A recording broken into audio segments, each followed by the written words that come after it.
예, 안녕하세요. 안녕하세요. 네, 오늘도 추운데 나와주신 여러분들께 감사드리고요. 이제 오늘 마지막 강의, 시네필 다이어리 마지막 강의는요, 이 굿윌 헌팅과 수잔 손택, 이제 강의 안에는 이렇게 되어 있는데, 하나를 더 같이 보려고 해요. 저번에 이제 수잔 손택 이야기는 무료 강의 시간에 조금 해서, 수잔 손택과 함께 보면 좋을 것 같은 한나 아렌트를 같이 한번 보려고 합니다, 오늘은. 그래서 좀 바쁠 것 같은데, 제가 오늘 좀 목소리가 안 좋죠? 예, 그래서 편도선이 염증이 생겨가지고, 목소리를 크게는, 원래 크진 않지만, 예, 좀 양해해 주시길 바랍니다. 예, 마이크가 좀 울리는 것 같네요. 수잔 손택을, 이제 평론가로 많이 알고 계실 거예요. 이 평론가로서의 수잔 손택이 있는가 하면 또 문학 연구자로서의 수잔 손택도 있고 또 소설가이기도 했죠. 소설가로서의 수잔 손택도 있고 또 연극 연출가로서의 수잔 손택도 있죠. 굉장히 여러 가지 얼굴을 갖고 있는 사람인데 이제 이 수잔 손택의 말 중에 유명한 말이 있죠. 해석은 지식인이 예술과 세계에 대해 가하는 복수다. 왜 그런 말을 쓸까요? 해석은 지식인이 예술과 세계를 향해서 가하는 복수다.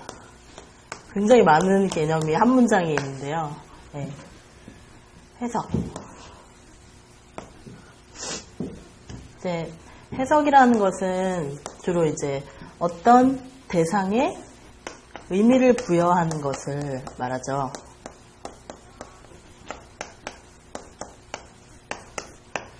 그래서 예술과 세계에 대한 의미 부여가 지식인의 이제 주요 업무라고 우리가 알고 있잖아요. 늘 하는 일인데 사실은 어떻게 보면 지식인이 예술과 세계에 대해서 해석하는 것. 그걸 왜 복수라고 했을까? 여러 가지 맥락이 있겠지만 이제 해석 거기에 좀 더 조사를 붙여야 될 것 같아요. 해석하기만 하는 것, 예. 해석하기만 하는 것은 확실히 지식인의 임무 자체가 될 수는 없죠. 그래서 근데 해석의 특징은 어떤 것을 끊임없이 대상화한다는 거죠. 대상화한다는 것은 어떤 의미에서는 이제 주체로부터 멀어지는 것이죠. 예, 좀 더 멀리 바라봐야 해석이 가능하죠.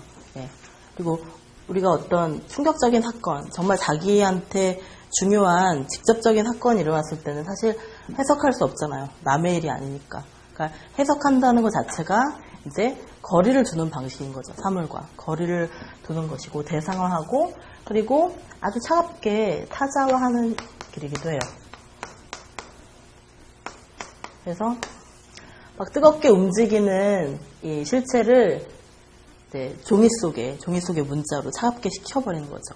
그쵸? 화석화시키는 것이기도 하고. 그런데 이제 그리고 또 그 앞에는 지금까지의 해석일 거예요. 예, 모든 해석이 아니라 지금까지. 그리고 특히 당대에 이제 수잔 손택이 활동하고 있었던 그 시대에 이제 한참 20세기 그 현대 미술이나 현대 문학에 대한 해석이 이제 어떤 주류를 이루고 있었을 때 그때 분위기이기도 하겠죠. 근데 해석하기만 한다는 것은 어떤 지식을 응고시키는 거라는 거죠. 세계는 항상 움직이고 있고 예술은 항상 지금 이 순간에도 창조되고 있는데 그것을 끊임없이 어떤 격자 안에, 해석의 격자 안에 또는 자기 자신의 이론의 틀 안에 가둔다는 거죠. 가두고 화석화시키고 움직이는 대상을 움직이지 않게 포착해야 되니까. 그런 의미에서 고정되지 않은 실체를 고정되게 만드는 거죠. 예. 그러니까 복수라는 것은 말 그대로 이 복수라는 것은 어쩌면 그러니까 지식인 스스로의 무력함에 대한 그러니까 왜 그런 말 있잖아요. 비평가는 예술가가 되지 못한 사람들이 비평가가 되는 거라고 그런 식의 말들을 많이 하잖아요. 그러니까 비평의 메타성을 얘기하는 것인데 항상 무언가에 대해서 써야 된다는 거. 뭐뭇에 대하여, 뭐뭇에 관하여, 뭐뭇을 분석하고, 뭐뭇을 연구하고, 예. 이런 일이 항상 사후적인 거잖아요. 그래서 항상 늦다. 예. 지금 예술과 세계는 막 지금 발전하고 있는데 비평은 한 발 늦게 오는 것이 비평이라는 거죠. 그런 의미에서 자기는 창조하지 못하니까, 자기는 항상 리액션밖에 못 보이니까 사후적으로 예. 복수라는 말을 쓴 것 같아요. 예. 근데 해석에 그쳐서는 안 된다는 거죠. 해석에 그쳐서는 안 되고 뭔가 지식인이 해야 될 일은 해석을 넘어서 어떤 실천을 해야 된다는 거겠죠. 그리고 타자에 대한 연민이나 어떤 분석을 넘어서 누군가에 대해서 행동하고 참여하고 타인의 슬픔에 참여하는 존재에 대해서 조세 캠벨이 얘기했었잖아요. 그런 거죠. 예. 우리가 그 세계 속에 그 세계를 마치 왜 스노우볼 있잖아요. 스노우볼 안에 넣고 이렇게 거꾸로 넣었다 이렇게 노는 것처럼 그렇게 하는 것이 아니라, 제 목소리가 진짜 이상하네요 오늘. 세계 안에 참여한다는 것, 자기가 그 수많은 사람들 속에 있다는 것을 인정하는 행위. 그래서 사실 비평이 이런 걸 하기가 참 어려운 거죠. 근데 어떤 의미에서는 좋은 비평을 하면 당연히 이게 가능해요. 예. 정말 어떤 작품에 대해서 정말 좋다 나쁘다를 솔직히 얘기하고 그 작품이 왜 오늘날 필요한지를 얘기하고 예. 그것이 우리 사회에 어떤 의미를 던져주는지 제대로만 얘기한다면 예. 그것은 또 하나의 창조이고 또 사회에 대한 참여이기도 하겠죠. 근데 그게 참 어려워지는 시대를 살고 있죠. 예. 저 자신도 이제 평론을 하니까 그런 것을 사실 많이 느껴요. 예. 이 말이 정말 가장 아픈 사람들이 우리 이 동네 사람들일 거예요. 예. 내가 하는 모든 행동이 이것인가? 예. 복수인가? 이런 생각을 항상 하는데, 이제 키치라는 말을 이제 밀란 쿤데라의 참을 수 없는 존재의 가벼움에서도 많이 나오고, 수잔 손택도 이 얘기를 많이 하는데, 이제 키치라는 것은 아주 여러 가지 각도에서 얘기할 수 있는데, 만약에 이제 비평도 키치화되고 있다고 얘기할 수 있다면, 한국 사회에서도 비평도 어느 정도 키치가 되어가고 있는 것 같아요. 왜냐하면 이제 뭔가 좀 예쁘고 좋은 말만 남기려고 하고 있거든요. 그러니까 뭔가 좀 솔직하고 정말 아주 대가급의 작가인데도 막 거침없이 비판하고 이런 비평이 잘 없잖아요. 예. 그렇게 했을 때 잘린 경우도 있었어요. 저 자신도 그렇게 했더니 출판사에서 잘린 적도 있었어요. 그 표현이 잘리고 다시 순화시켜라. 그러니까 이걸 키치를 만든다는 것은 한없이 단정하고 뭔가 이렇게 이 통용 가능한 쉽게 소비할 수 있는 그런 존재로 만드는 거죠, 비평을. 예. 그래서 예술도 마찬가지고 뭔가 이렇게 조미료를 넣은 듯한 날 것이 아니라 뭔가 소화할 수 있고 사람들한테 그냥 쉽게 소비될 수 있는 그런 존재로 만드는 것이 이제 예술과 비평의 키치한데, 이런 것이 사실 대표적인 예죠. 그러니까 이 세상은 훨씬 더 빠르고 창조적으로 변화하고 있는데 그런 세계를 끊임없이 응고시키는 창조성에 반대되는 일인 거죠. 그래서 이 수잔 손택이 한 것은 해석이 아니라 비평 자체가 에로틱한 존재가 되어야 된다.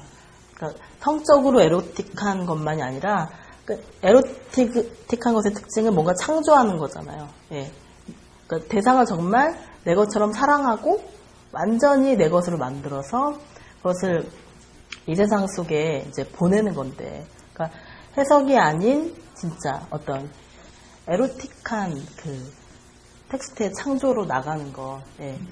지식인이 해야 될 일은 그러니까 비평을 넘어서, 단순한 비평을 넘어서, 크리틱을 넘어서 에로티시즘으로 가는 것이라고 얘기를 해요. 네, 이 얘기를 이제 지금 우리가 시네필 다이어리와 이 수잔 손택과 구딜 헌팅을 함께 보면 아마 이 얘기가 좀 더 더 깊게 다가올 것 같아요. 그러면 우리 강의 하나 한번 볼까요? 1페이지.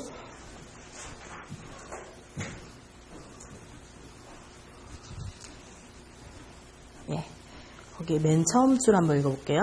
고통받는 육체가 찍힌 사진을 보려는 욕망은 나체가 찍힌 사진을 보려는 욕망만큼이나 격렬한 것이다. 사진은 대상화한다. 사진은 어떤 사건이나 인물을 소유할 수 있는 그 무엇으로 변형시켜버린다. 예.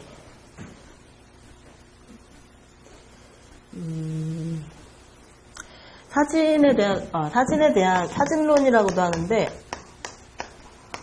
롤랑 바르트와 수잔 손탁이 같이, 수잔 손탁의 사진론이 같이 합본이 돼서 번역이 된 적이 있었거든요. 예, 그 책도 되게 좋은 반응을 얻었는데, 이제 사진이라는 것이 단순히 어떤 기록물을 넘어서 예술이 되고, 그리고 사실 지금은 그 어떤 예술 장르보다도 사진이 우리에게 익숙한, 매일매일 보죠. 매일매일 보고 또 우리가 매일매일 만들기도 하고 찍기도 하고. 근데 사진의 특징은 우리가 딱 볼 때는 정말 현실을 그대로 복사한 것처럼 보이지만, 사진을 찍는 순간에 그 수많은 우연과 그 대상의 어떤 특징을 편집하게 되죠. 편집하게 되고, 그 사진을 찍는 것 자체가 편집이고, 그리고 사진을 찍는 그 목적 자체가 이데올로기가 되죠. 네.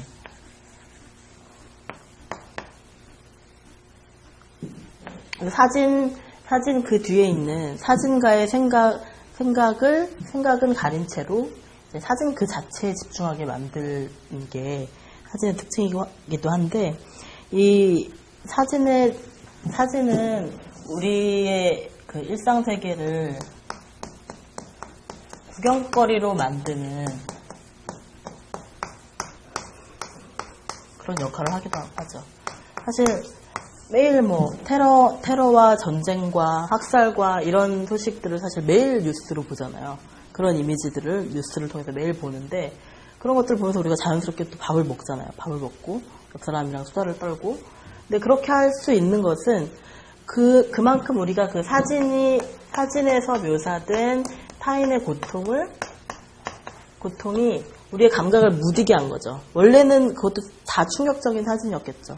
네, 충격적인 사진이었는데, 우리가 어른이 되면서 그런 것들을 더 이상 어른들한테 질문하지 않게 된 거죠. 질문하지 않게 되고, 그것을 세상은 항상 이래. 네. 그리고 또 우리가 배고픔에 대해서 떠올리면은 항상 그 아프리카의 삐쩍 마른 정말 팔다리가 너무 정말 개미처럼 가는 그런 아프리카 소년소녀들을 생각하게 되잖아요. 근데 그런 것도 굉장히 전형적인 고통을 전형적으로 스펙터클로 만드는 방식이라는 거죠. 네. 그래서 이 사진을 통해서 우리는 끊임없이, 그러니까 현실을 재현한다기보다는, 재현하고 복사하고 이런 거라기보다는 현실에 대한 감각을 무디게 만들어서 현실로부터 사람들에게 거리감을 느끼게 만드는, 이런 그 고통받는 타인을 연민과 동정의 대상으로 만들게 되는 것이 현대의 그 뉴스 미디어를 통해서 보여주는 이 보도 사진들, 특히 그렇다는 거죠. 그리고 이 타인의 고통에 보면은 번역된 책이죠. 여러분들도 보셨을 텐데, 수잔 손탁의 타인의 고통에 보면 재미있는 사례들이 굉장히 많이 나오는데, 이 고통받는 타인의 입장에서도 어떤 또 피해자 특유의 어떤 고통에 대한 어떤 소유권? 이런 걸 주장한다는 거예요. 그래서 예를 들어서 어떤 A라는 부족과 B라는 부족이 있는데, B도 난민학살을 당했고 A도 난민학살을 당한 부족이라고 하면, 그럼 이제 실제로 있었던 사례인데, 이제 B와 A 부족을 같이 전시를 했대요. 이게 정말 심각한 문제고 우리가 생각해야 될 문제라고 하는 그 기획 전시를 했는데, 이 서로 화를 내더라는 거예요. 우리는 A와 같지 않다. 우리는 B와 같지 않다. 우리가 더 특별하다고. 네. 그러니까 이런 식으로, 그러니까 연대할 수 있는 고통인데 함께하면 더 서로 도와줄 수 있고 또 새롭게 의미 부여될 수 있는 그런 고통인데 이 고통받는 타자들조차도 그러니까 이 사람들이 나만큼 힘들어 보이지 않는 거죠. 예. 그러니까 우리가 더 특별하다 그러고. 예. 그러니까 이 타인의 고통이라는 걸 참 공감한다는 거, 연민을 넘어서 공감하고 거기서 어떤 액션을 끌어낸다는 거, 이게 참 얼마나 어려운지를 보여주죠. 예. 그래서 우리는 항상 이 전시된 대중의 입맛에 알맞게 전시된 고통을 보면서 그 고통에 대해서 저거는 남의 나라 일이고 그리고 우리나라 일이라도 그건 아직 나한테 일어나지 않았어. 이런 안도감을 느끼면서 고통의 이미지들을 소비하고 있다는 거죠. 거기 중간에 인용문 좀 볼까요? 실제 공포를 근접 촬영한 이미지를 쳐다볼 때는 충격과 더불어 수치감이 존재한다. 아마 극한의 상태에서 발생한 현실의 고통을 담은 이미지를 쳐다볼 수 있는 권리를 지닌 사람은 그런 고통을 격감시키기 위해 뭔가 할 수 있었던 사람, 즉 그런 사진이 촬영했던 군사병원의 외과 의사나 그런 고통에서 뭔가 배울 수 있었던 사람밖에 없을 것이다. 의도했든 안 했든 나머지 우리는 관음증 환자다. 어떤 경우가 됐든 간에 이런 섬뜩함은 우리를 구경꾼이나 겁쟁이로 만들어버린다. 그 자체를 똑바로 볼 수 없는 사람들로. 그래서 우리를 이런 너무 많은 고통의 이미지들을 한꺼번에 전 세계가 동시에 소비하는 이 사회에서는 대중들을 끊임없이 관음증 환자로 만든다는 거죠. 스스로가. 어쩔 때 진짜 막 눈을 가리고 싶을 때가 있잖아요. 저걸 다. 그런데 항상 포털 사이트에 항상 써있죠. 예, 보기 싫은 이미지들까지도. 그러니까 감당할 수 없는 거죠, 사실은. 우리가 그 고통을 정말 그 사진을 보여주는 대로 다 느낀다면, 예, 우리 힘들어서 하루하루 살아갈 수가 없겠죠, 사실. 그런데 이런 식으로 고통의 임계점을 계속 넘어서는 자극들을 보여줌으로써 대중들이 이게 일종의 타인의 고통을 바라보는 것에도 일종의 중독이 있다는 거죠. 그래서 이것이 이제 일종의 엔터테인먼트의 대상이 돼버린다는 거죠. 예. 이렇게 돼서 결국은 구경꾼이나 겁쟁이로 만든다는 거죠. 방관자이거나 난 역시 저런 일에 대해서는 나는 아무것도 할 수가 없어. 예. 나는 그냥 ARS로 1,000원씩 2,000원씩 입금하는 정도? 이 정도밖에 할 수 없어. 이렇게 한 사람의 힘을 굉장히 약화시키는, 결국에는 이 수많은 대중의 한 사람, 그러니까 있으나 마나한 그런 개인을 그런 존재로 무력화시킨다는 거죠. 현대의 그 사진을 비롯한 이미지를 관리하는 시스템이. 그래서 한 사람의 힘에 대한 이야기라는 점에서 저는 이제 한나 아렌트와 수잔 손택을 같이 보면 좋을 것 같거든요. 한 사람. 그러니까 세계가 아무리 그 60억 인구가 넘는다고 해도, 또 아무리 이제 대중 소비 사회라고 해도 한 사람 한 사람이 없으면 사실 저것도 이루어질 수가 없는 거잖아요. 그런데 지금 현대 이 대중 매스미디어의 사회에서는 끊임없이 이 한 사람의 역할을 축소시키는 그런 문화가 자리 잡고 있는 것 같아요. 그래서 세계는 점점 그래서 많이 유행하는 담론이 음모론이잖아요. 뭔가 사람들이 이해할 수 없는 폭력적인 상황에 처하면 이건 뭔가 우리가 손댈 수 없는 사람들의 음모일 거야. 그래서 미국 소설에서도 이제 미국의 굉장히 인기 있는 작가들도 음모론에 대한 이 소설들 굉장히 많이 쓰거든요. 근데 이런 것들이 끊임없이 이 개인으로서의 역할과 의무에 대해서, 그러니까 개인이 한 사람이 할 수 있는 그 일이 얼마나 되는가, 이것에 대해서 의문을 갖게 만든다는 거죠.